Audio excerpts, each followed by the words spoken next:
Hello la famille, si tu n'es pas né sur Mars, c'est que tu n'es pas ivoirien. Ivoirien un jour, ivoirien toujours, le 225, champion du monde d'Afrique, la Côte d'Ivoire, le pays le plus doux au monde. Est-ce que tu as entendu ça?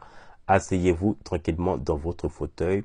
124 ressortissants nigériens expulsés du territoire ivoirien pour le cas de mendicité. Alors il y a un article qui interdit justement la loi de la mendicité, notamment l'article 217, et qui est sous peine de 10 mois à 2 ans d'emprisonnement. Alors, il y a des cellules, notamment comme la brigade anti-salubrité, qui régit tout ce qui est le désordre urbain, notamment les plans anarchiques, tout ce qui concerne justement les ordures et autres. Donc, cette brigade a été mise en place, notamment par le ministre de la Santé et donc de l'urbanisation pour justement cette cellule-là. Alors oui, la Côte d'Ivoire, elle a ses lois et elle ne permet pas le désordre urbain. D'ailleurs, cette décision ou cette initiative devait même normalement être félicitée par notamment les autorités du Niger parce que justement, si en Côte d'Ivoire, en tout cas ces lois existent, on ne permettrait pas justement que on puisse le faire dans d'autres pays. Je pense que même le Niger ne permettrait pas justement qu'il y ait d'autres ressortissants ou même des Ivoiriens justement qui effectuent justement le cas de mendicité sur leur territoire. Et donc normalement c'est une décision qui devait être félicitée. C'est déjà stressant déjà pour des occupants, pour des citoyens, de voir des personnes qui peuvent venir, même des enfants, même pour des personnes qui sont véhiculées au feu et justement qui se retrouvent avec plusieurs enfants notamment qui leur toc par la vitrine pour leur demander. C'est interdit. Cette loi-là interdit. Alors, c'est vrai, il y a le cadre effectivement tendu par rapport à ces pays parce qu'on sait il y a l'AES et notamment le cadre de ces trois pays, notamment le Mali, le Burkina et le Niger, qui sont justement en tout cas décidé de quitter la CEDEAO. Donc on peut comprendre justement l'aspect supplémentaire et diplomatique qu'il peut y avoir, mais il faut que les gens comprennent que l'État de Côte d'Ivoire a tous les moyens justement et les droits justement d'expulser voilà les ressortissants en tout cas qui ne respectent pas justement l'intégration de notre pays.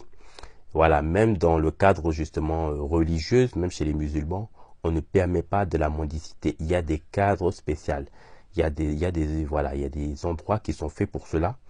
Et ce n'est pas dans les rues. Voilà, ça c'est interdit. En tout cas en Côte d'Ivoire, on ne permet pas ça. Ça, ce sont des choses qui sont sous peine d'emprisonnement. Et voilà, donc ça c'est quelque chose qu'il faut préciser. Voilà, donc les autres pays n'ont pas imposé de la manière comment les choses doivent se faire en Côte d'Ivoire. Les Ivoiriennes et les Ivoiriennes ont décidé justement que les lois qui sont régies justement sont dans le cadre justement de la Côte d'Ivoire. Ce n'est pas une loi pour d'autres pays. C'est une loi qui est spécifique et qui enregistre le cadre justement de la Côte d'Ivoire. Et ça, il faut que les gens le comprennent.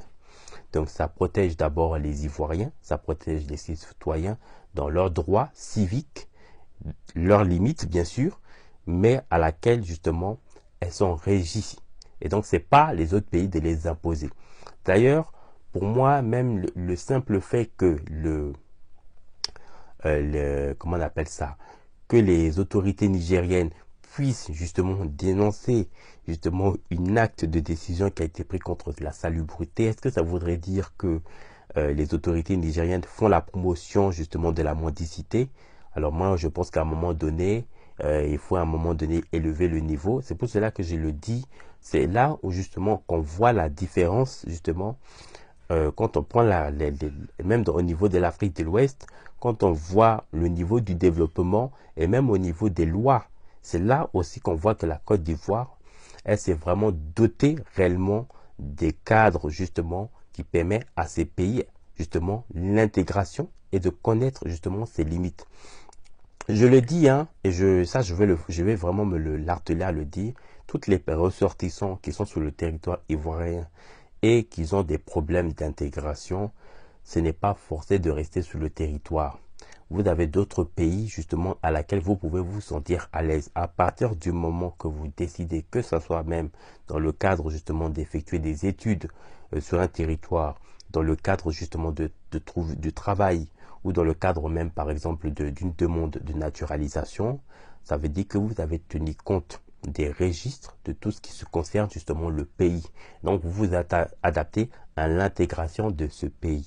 Donc, pour ce qui concerne la Côte d'Ivoire, la mendicité en Côte d'Ivoire, c'est interdit. Quand tu viens en Côte d'Ivoire, c'est pour ça qu'on dit, tu ne travailles pas, tu ne gagnes pas, tu ne manges pas. Parce que ici, on fait la promotion des travailleurs. On ne fait pas la promotion de mendicité chez nous.